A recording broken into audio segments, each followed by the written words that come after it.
نحمدہ ونصلی ونسلم علی رسولہ الکریم اما بعد فاعوذ باللہ من الشیطان الرجیم بسم اللہ الرحمن الرحیم۔ دنیا بھر میں ہمارے چینل کو سننے اور دیکھنے والے حضرات، آج کا ہمارا موضوع ایک اہم موضوع ہے کہ کن کن باتوں میں سونے والا جاگنے والے کے حکم میں ہوتا ہے۔ یہ تو آپ کو حدیث معلوم ہے کہ آقا علیہ الصلوۃ والسلام نے فرمایا کہ میری امت کے 3 افراد مرفوع القلم ہیں۔ اب 3 کے بارے میں مختلف روایات ہیں، کچھ روایات میں کچھ ذکر ہے، کچھ میں کچھ ذکر ہے۔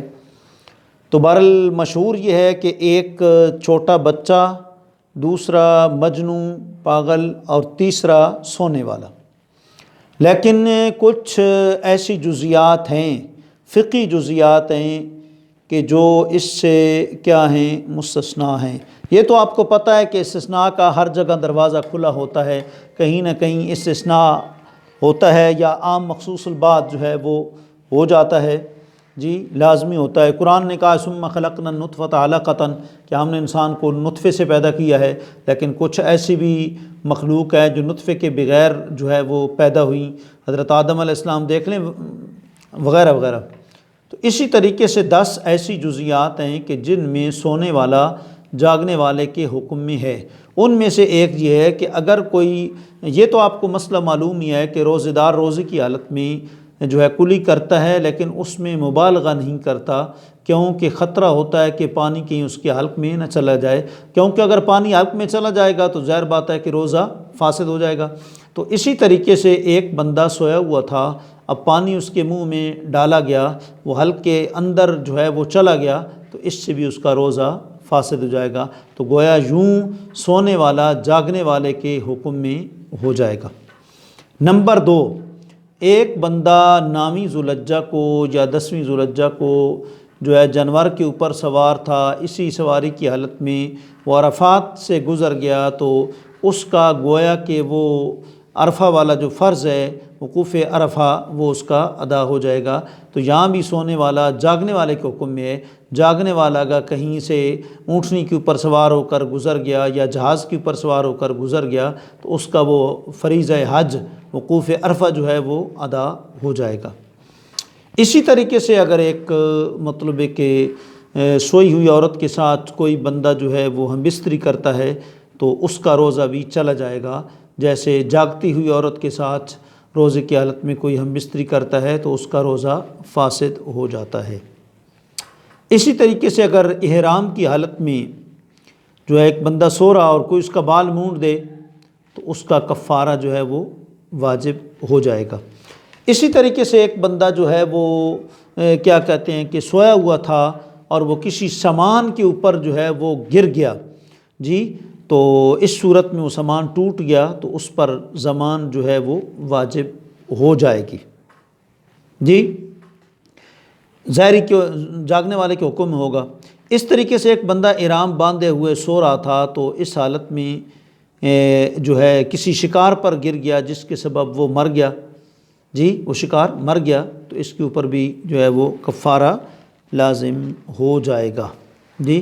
اسی طریقے سے کسی سونے والے کو کسی نے اٹھا کر وہاں سے دیوار کے نیچے کر دیا، جب دیوار کے نیچے کیا اس کے بعد دیوار جو ہے وہ گری اور وہ مر گیا تو دیوار کے نیچے والے پر ضمان لازم نہیں ہوگی۔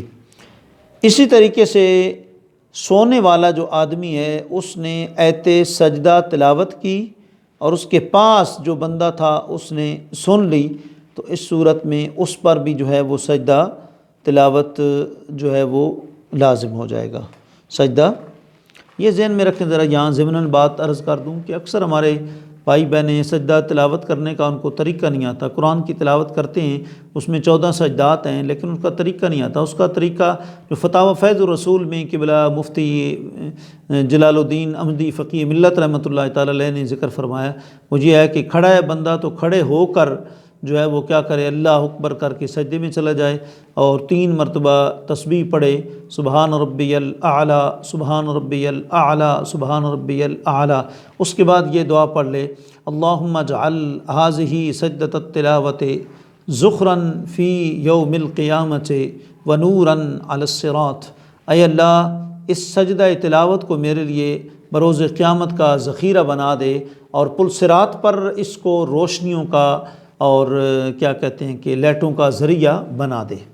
تو یہ طریقہ، اس میں کوئی مطلب سلام نہیں ہوتا سجدے میں، بس جی سجدہ ہی کرنا ہوتا ہے۔ کچھ بھائی پوچھتے رہتے ہیں سلام کیسے کریں، یہ سلام اس میں نہیں ہوتا، یہ طریقہ ہے۔ اگر فوراً آپ کر لیں گے تو بہتر ہے، شیطان فوراً اپنے سر پر مٹی ڈالے گا اور کہے گا کہ ہائے اولاد آدم تو سجدہ کر کے جنت میں چلی جائے گی، مجھے سجدے کا حکم ہوا تھا تو میں نے انکار کر دیا۔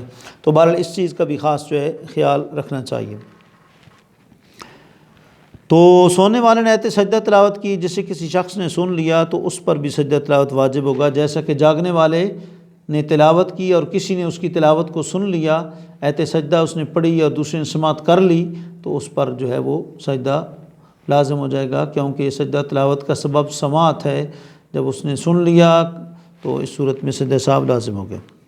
اسی طریقے سے یہ سونے والا جب بیدار ہوا، اسے کسی شخص نے بتایا کہ تم سونے کی حالت میں آیت سجدہ تم نے تلاوت کی ہے، تو بعض فقہاء نے کہا کہ اس پر بھی جو ہے وہ سجدہ لازم ہوگا۔